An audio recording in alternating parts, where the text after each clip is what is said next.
Yo volví. Historias de experiencias cercanas a la muerte.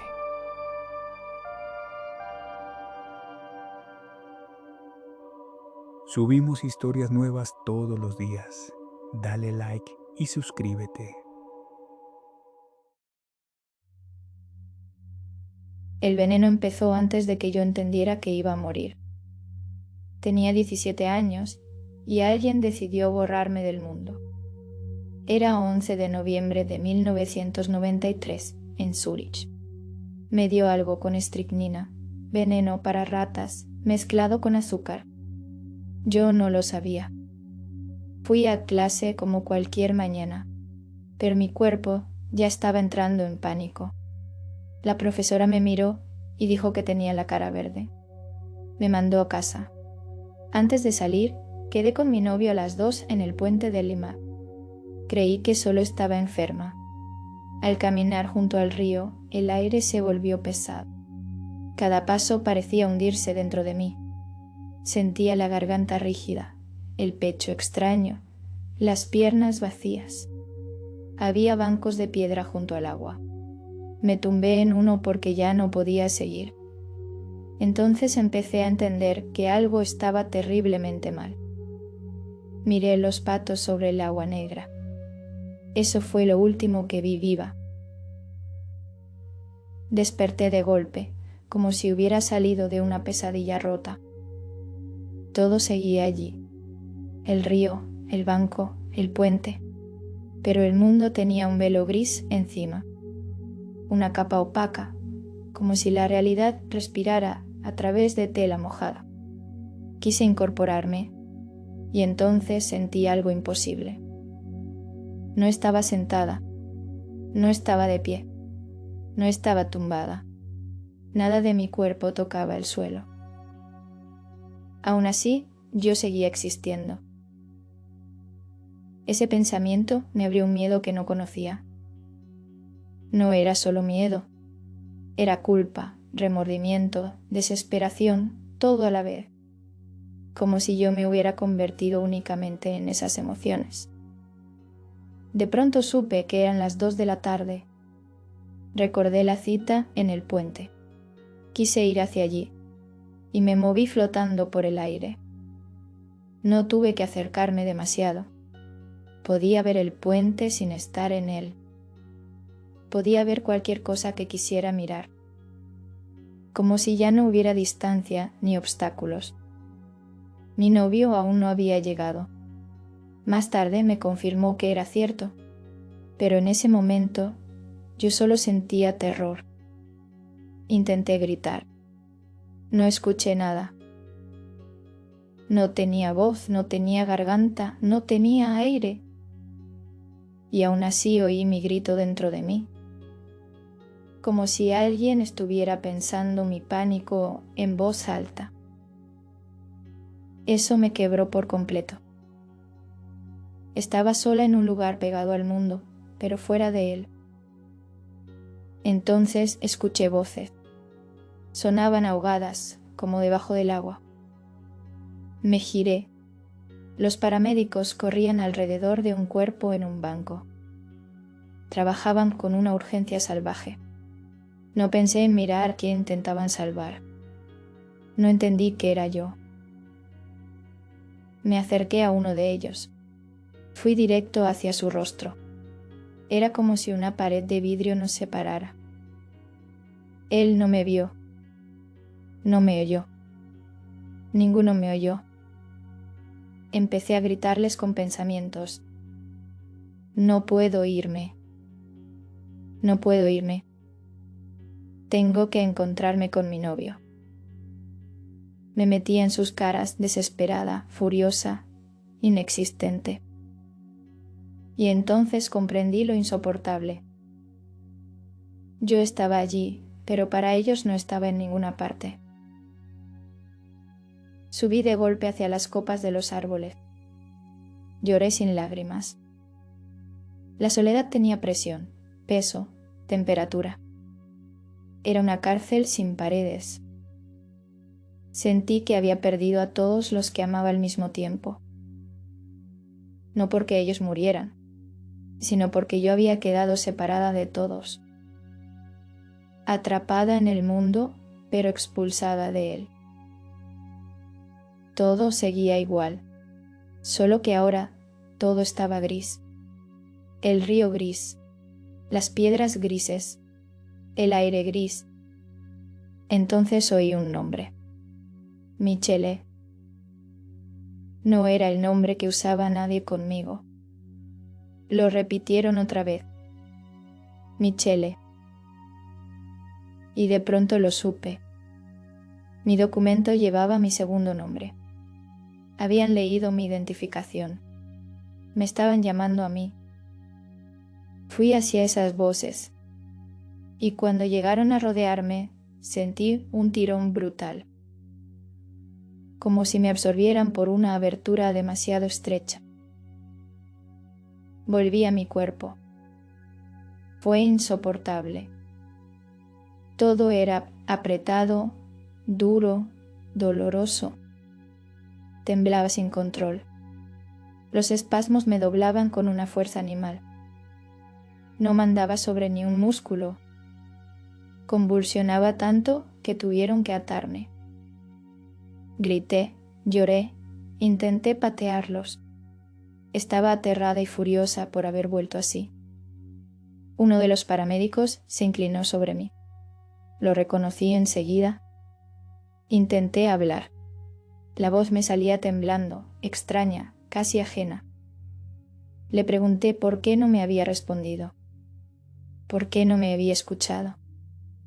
Me miró confundido. Me dijo, ¿cuándo? Le respondí, hace un momento, a las 2. Entonces me dijo algo que aún me persigue.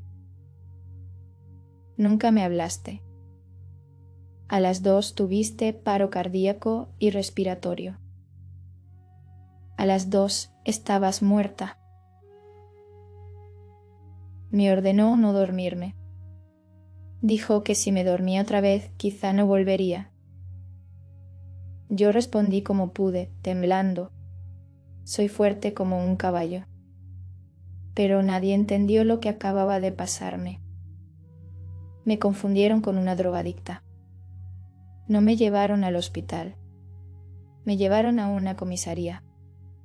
Allí me interrogaron mientras mi cuerpo seguía colapsando. Sin tratamiento médico, caí por segunda vez. Otro paro cardíaco.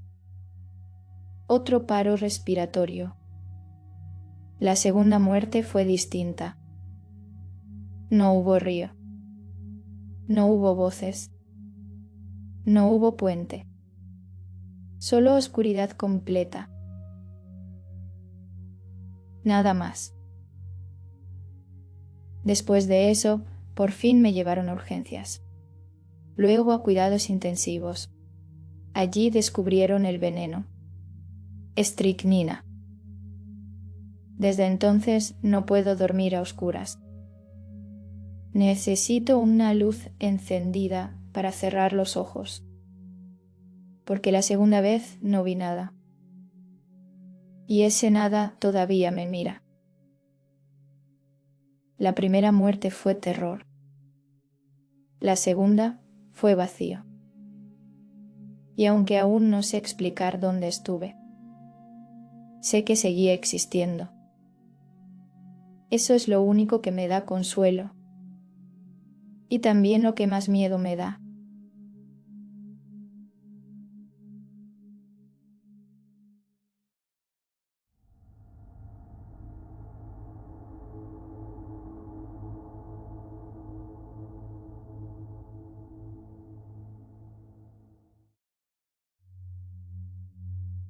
La luz me encontró antes de que entendiera que estaba muriendo.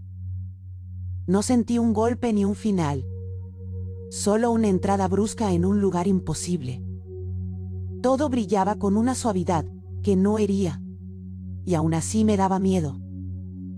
Prismas de colores desfilaban a mi alrededor como si me observaran. No chocaban entre sí.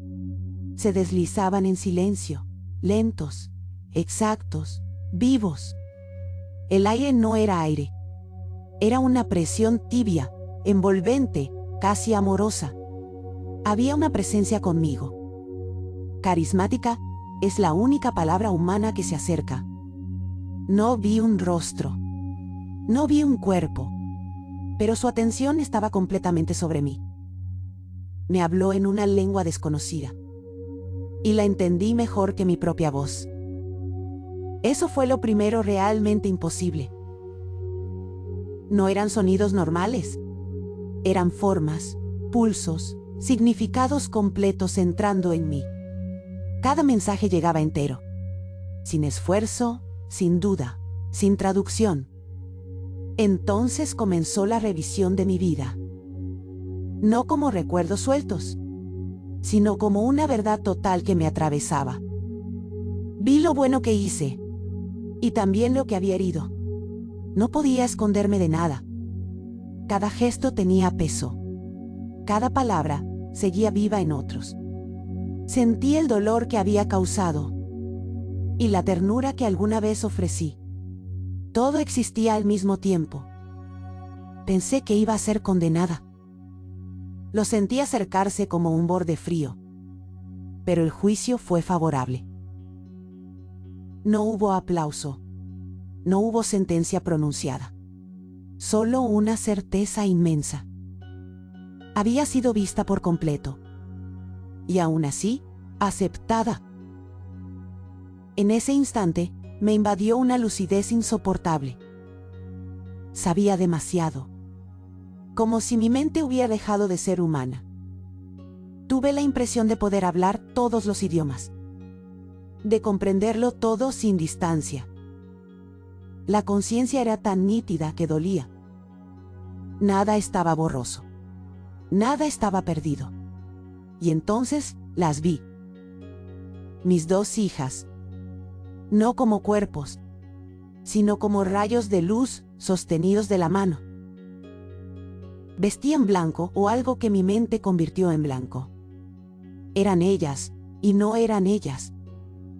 Las reconocí sin ojos, sin nombres, sin error. Esa visión me partió en 2. Quise quedarme y quise volver al mismo tiempo. Entonces llegó una avalancha de información. No puedo llamarla pensamiento. Era más rápida que pensar. Más densa que cualquier memoria. Miles de verdades se imprimieron en mí. Y casi todas desaparecieron al regresar. Solo una frase sobrevivió. Hay que usar por completo las capacidades en la tierra. No desperdiciar los talentos. Hay que compartirlos con los demás. No sonaba como consejo. Sonaba como una ley que yo había olvidado. Supe que debía volver por mis hijos. Y entonces empezó lo peor. Regresar no fue caer. Fue arrancarme de ese lugar a la fuerza. Hice un esfuerzo enorme para volver a la vida. Como nadar contra una marea de piedra. Como empujar una puerta sellada desde dentro de un ataúd. De pronto, sentí el mundo otra vez. Pesado, estrecho, brutal. No podía hablar. No podía abrir los ojos. Pero sentía todo. Las emociones de quienes me rodeaban me golpeaban una por una. Sus pensamientos rozaban mi mente como agujas húmedas. Confusión. Miedo. Prisa. Esperanza. Agotamiento. Todo estaba dentro de mí y no me pertenecía. Cuando por fin vi algo, fue un árbol negro contra un cielo gris. París aparecía a lo lejos, inmóvil, indiferente. Ese fue mi regreso. No un abrazo. No un milagro. Un árbol, un cielo enfermo y la distancia. Lo más difícil de admitir vino después. Me arrepentí de haber vuelto. Amaba haber recuperado la vida, pero extrañaba aquel otro lugar con una tristeza imposible. Caí en una depresión silenciosa. No porque la experiencia fuera horrible, sino porque este mundo se volvió demasiado pequeño. Intenté contar lo que había visto. Mis delirios, así los llamaron. Mi familia no quería escuchar. Tal vez era más fácil pensar que yo estaba confundida. Pero yo recuerdo demasiado. Recuerdo el amor en aquella luz. La lengua imposible. El juicio favorable. A mis hijas como rayos tomados de la mano. Y ese mandato clavado en mí como una cicatriz. Usa lo que eres. No lo desperdicies. Compártelo. Desde entonces, vivo con una pregunta que nunca se calla. Si aquello era más real que esto. Entonces, ¿qué parte de mí sigue allá?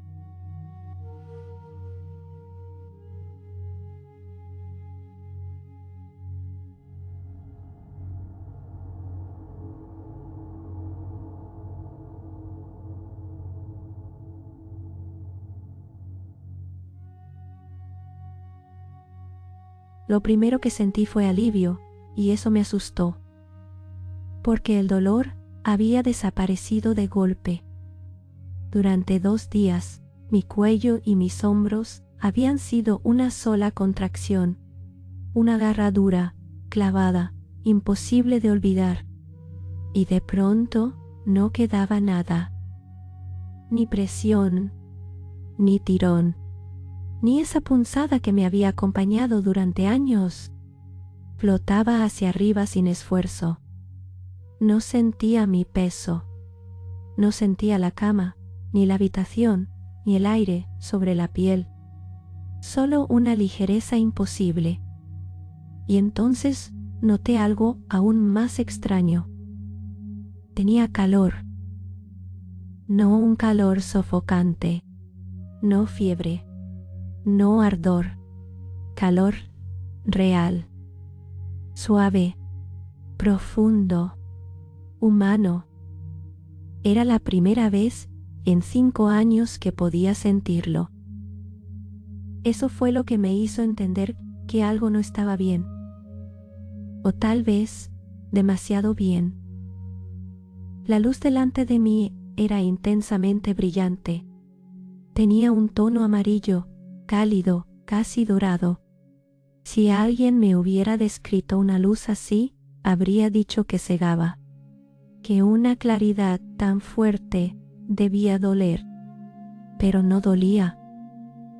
Era brillante y serena al mismo tiempo, como si la luz supiera exactamente cuánto podía tocarme, sin herirme. Seguí subiendo hacia ella. No recuerdo haber tomado una decisión. Simplemente estaba ocurriendo. Y yo quería que siguiera ocurriendo. Había una paz allí que no se parecía al sueño, ni al descanso, ni al silencio normal de una habitación vacía. Era una paz total. Una paz que parecía más antigua que yo. Entonces escuché voces. No venían de un lado concreto. No estaban delante ni detrás. Me rodeaban sin acercarse. Al principio no las entendí. Eran sonidos claros, pero extraños, como palabras oídas a través del agua. Ninguna voz me resultaba familiar. Eso debería haberme asustado, pero no sentí miedo, solo una quietud inmensa. Escuchaba y seguía subiendo. Poco a poco, algo en esas voces cambió. No el tono, no el volumen, mi comprensión. De repente supe lo que decían. No era mi momento. Así de simple, así de definitivo. No era mi momento. No hubo explicación. No hubo consuelo. no hubo rostro alguno para mirar. Solo esa certeza cayendo sobre mí en medio de tanta paz. Y lo peor fue que yo no quería volver. Quería quedarme allí. No por curiosidad, no por rendirme, sino porque, por primera vez en muchísimo tiempo, me sentía completa, sin dolor, sin tensión, sin frío. Recuerdo esa sensación más que cualquier imagen. La luz cálida, las voces desconocidas, la paz imposible. Y después, la idea insoportable de regresar. No sé cómo terminó. No sé en qué segundo dejé de subir. Solo sé que entendí el mensaje. Y aunque estaba en paz, también supe que no podía elegir. Eso es lo que aún me inquieta. No la luz, no las voces, no siquiera la idea de haber estado cerca de morir. Lo que me inquieta es que algo o alguien decidió por mí. Y todavía no sé qué era.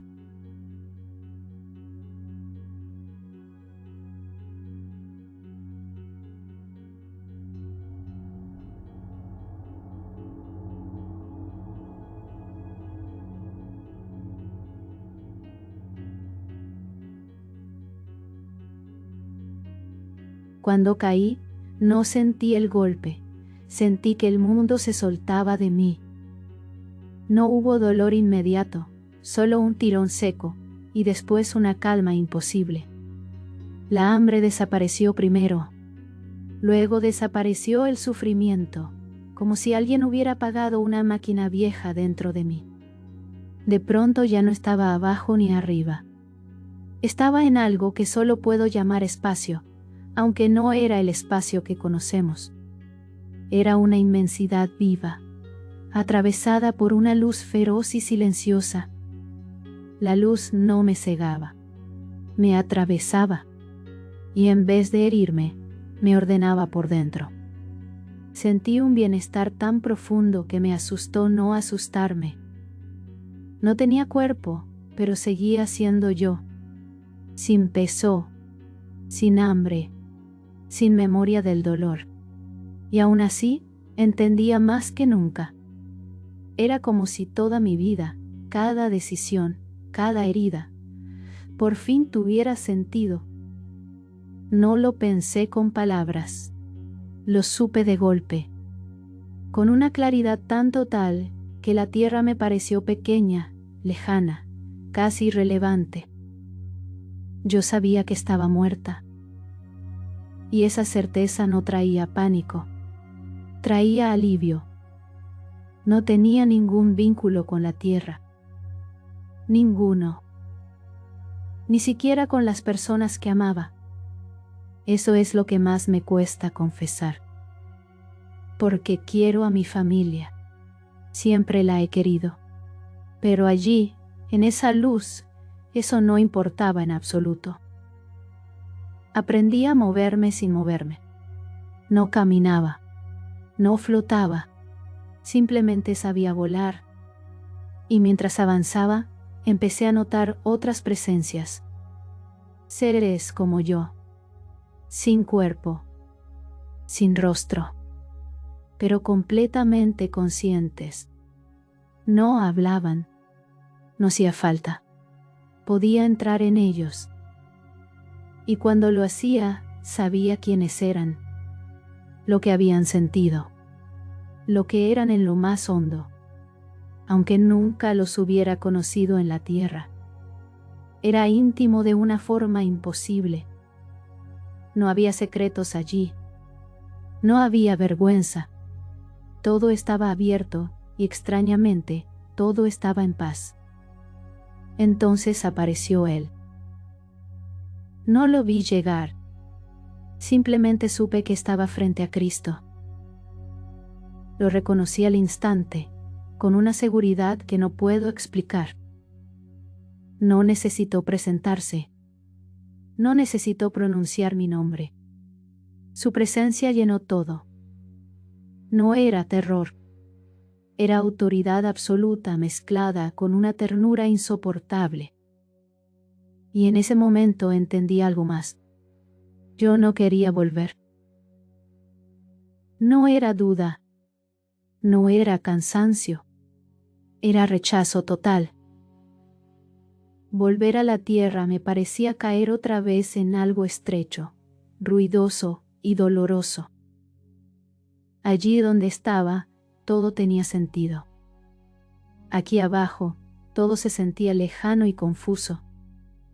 Ni siquiera intenté contactar a nadie. No pensé en hablar con mi familia. No pensé en despedirme. No me interesaba hacerlo. Eso también me persigue. Cristo me hizo entender que debía regresar. No recuerdo una voz como la nuestra. Fue una certeza impuesta con suavidad. Todavía no era mi momento. Y luego, algo que se me quedó clavado para siempre. Nos veremos otra vez, bastante pronto.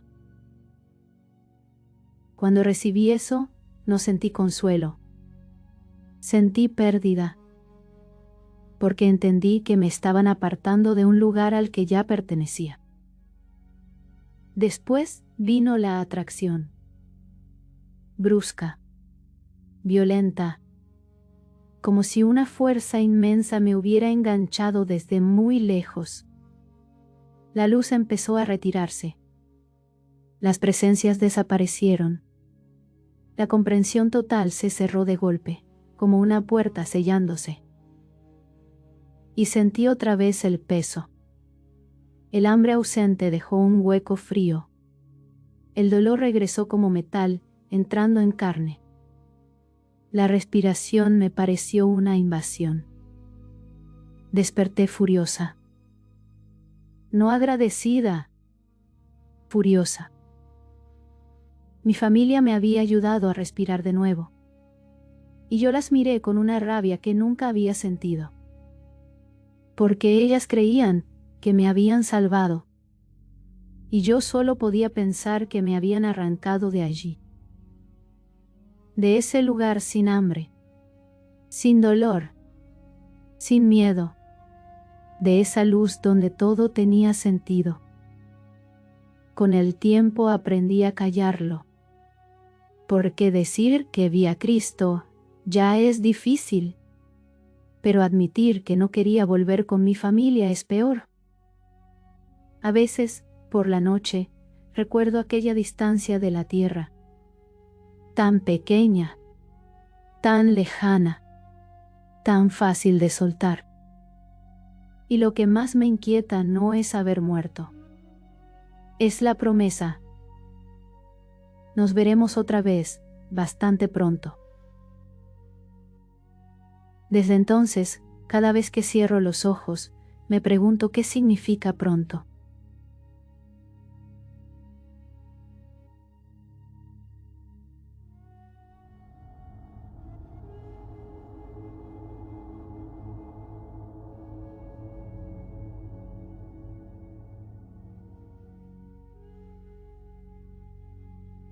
El golpe llegó por mi derecha antes de que pudiera entender nada.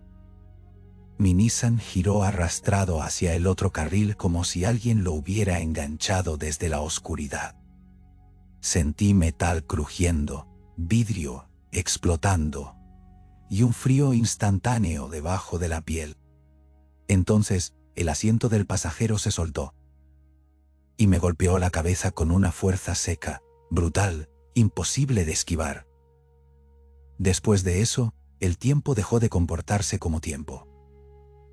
No sé cuánto duró el silencio, pero recuerdo sonidos metálicos mordiéndome el mundo, las tijeras hidráulicas arrancando la puerta, el olor a aceite, tierra mojada y sangre caliente mezclándose en el aire. Intentaban sacarme porque el otro lado estaba atrapado contra una verja. Yo no respondía. Mi corazón se había detenido. Mi respiración también. No vi un túnel ni ángeles. Lo que recuerdo fue peor porque parecía real. Era una oscuridad espesa, hospitalaria, húmeda, como si el aire pesara demasiado. Escuchaba intentos lejanos de traerme de vuelta. Órdenes cortas. Ruidos rápidos. Un pitido intermitente que parecía venir desde muy abajo. Y sobre todo, eso. Escuché el llanto de 2 bebés. No era un sonido confuso. Era clarísimo. Un niño y una niña. Gemelos. Lloraban cerca de mí, como si me conocieran, como si me reclamaran. Quise abrir los ojos. No pude. Quise mover una mano. Nada.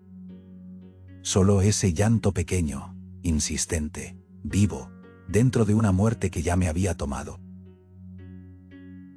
Después, no recuerdo traslado ni sirenas. Sé que me llevaron al centro médico en San Juan. Sé que estuve en coma 3 semanas. Sé que mis pupilas estaban dilatadas y que pensaron que no volvería igual. Tenían razón.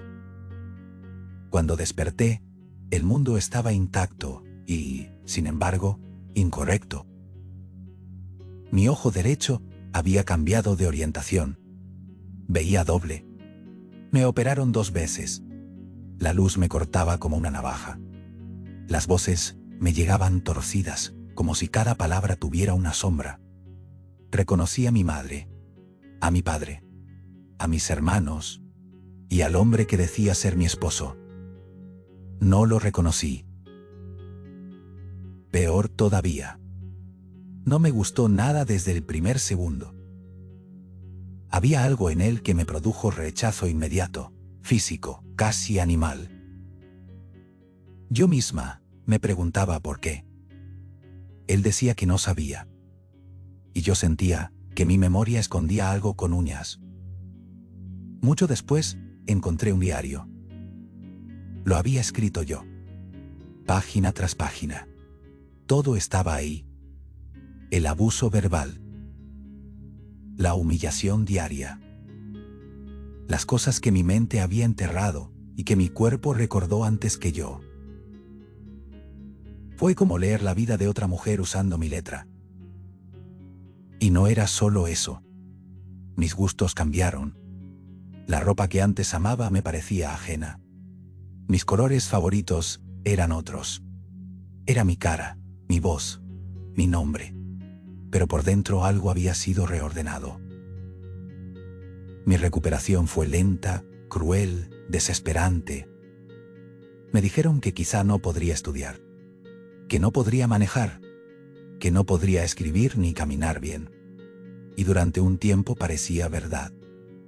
Cada paso costaba, cada palabra tardaba, cada tarea sencilla se volvía una montaña absurda. Yo me enojaba por todo, porque tardaba demasiado en ser yo. Pero esa lentitud me fue rompiendo la impaciencia y reconstruyéndome de otra forma. Aún así, lo más extraño no terminó en el hospital. Un año después, estaba en mi cocina. Sentía una tristeza pesada, sin motivo claro. De pronto, empecé a llorar. No un llanto normal. Era como si algo viejo se abriera dentro de mí. Entonces, lo vi. Un niño pequeño, de unos 2 años. Estaba allí, y no estaba allí. No caminó hacia mí. Simplemente apareció frente a la tristeza. Brillaba.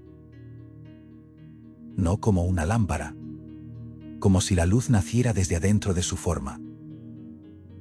Me miró y sonrió. En el instante en que sonrió, mi tristeza se evaporó. Así de rápido. Como si nunca hubiera existido. Quise tocarlo. Di un paso. Y desapareció. No dejó sonido. No dejó calor. No dejó huellas. solo una paz imposible y una pregunta que todavía me persigue. Los bebés que escuché en coma nunca existieron, según mi madre. Pero yo sé lo que oí. Sé la diferencia entre un sueño roto y una presencia. Sé que eran dos. Niño y niña. Y sé que aquel pequeño de luz no se parecía a una alucinación. Mientras yo seguía recuperándome, descubrí además que estaba embarazada. Había quedado embarazada en el hospital. Después nació mi hijo. Sano, hermoso.